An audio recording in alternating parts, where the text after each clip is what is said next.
এই নির্বাচন রাজ্য বাঁচানো নির্বাচন, এই নির্বাচন শুভেন্দু অধিকারীকে আশীর্বাদ দেওয়ার নির্বাচন। 2021 সালে আপনারা মুখ্যমন্ত্রীকে হারিয়ে আমাকে জিতিয়েছিলেন।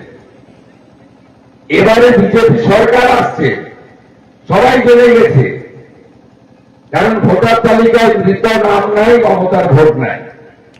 ভোটার তালিকায় ভুয়াদের নাম নাই, মমতার ভোট নাই।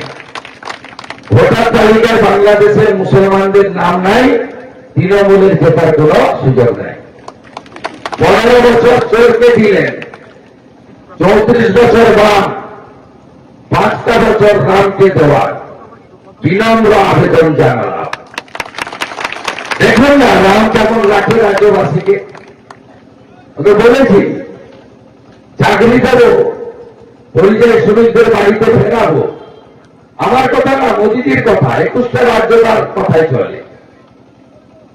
আমি ভাইরাল ভিডিও দেখছিলাম, ছেলেরা বলছে যে গুজরাটে কাজ পাওয়া যায়, মহারাষ্ট্রে কাজ পাওয়া যায়, তা অত দূরে যাবো কেন? বিজেপিকে এখানে আনলে এখানেই তো কাজ পাবো। নন্দীগ্রামের রেলপথের কাজ সম্পূর্ণ করা, টেলিনাম কারখানাতে 2200 কোটি টাকা মোদীজি দপ্তর বরাদ্দ করেছে, সেখানে স্থানীয়দের কাজের অগ্রাধিকার দেওয়া। এবং মমতা ব্যানার্জি যতগুলো মিথ্যা কথা নগর অঞ্চলের জন্য বলে গেছেন, 1 থেকে 12 সরকারি রেসিডেন্সিয়াল স্কুল করার কথা বলেছিলেন। কবে? 2012 সালে 14 মার্চ নন্দীগ্রাম সীতানন্দ কলেজের মাঠে বর্ষতা বিরোধী সংগ্রামের বর্ষপূর্তিতে কৃষক দিবসে শহীদ স্মারক নির্মাণের কথা বলে গেছিলেন, পার্ক বানানোর কথা বলে গেছিলেন,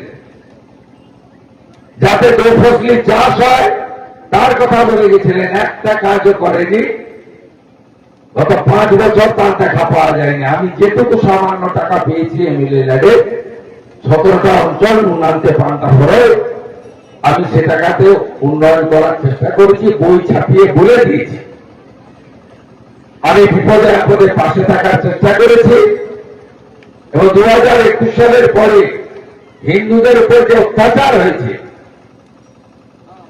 আমি পাশে দাঁড়া দেবব্রত মাইতির খুন, রথিবালা আলীর খুন, তাদের বাড়ির লোকেরা যাতে মোটা কাপড়, মোটা গাল ভাত খেয়ে বেঁচে থাকতে পারে তার ব্যবস্থাও আমি করেছি। প্রত্যেকটা হিন্দু, আক্রান্ত হিন্দু।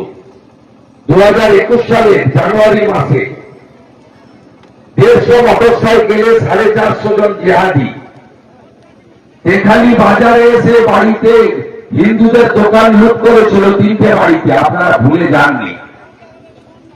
আমি আপনাদের বলবো, এই লড়াই কোন ব্যক্তির লড়াই নয়, এই লড়াই তুলসী মঞ্চের সম্মান।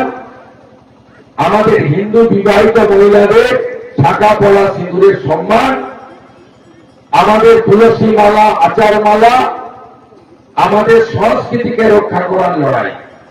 3000 টাকা মায়েদের অ্যাকাউন্টে ঢুকবে 1 জুন থেকে, বার্ধক্য ভাতা 2000 হবে, বেকাররা 3000 টাকা করে ভাতা পাবে যতক্ষণে চাকরি পান।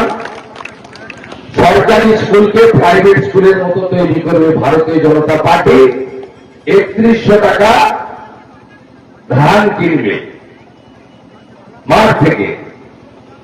আর আমি চেষ্টা করে এশিয়ান ডেভেলপমেন্ট ব্যাংকের টাকাতে জল এনেছিলাম।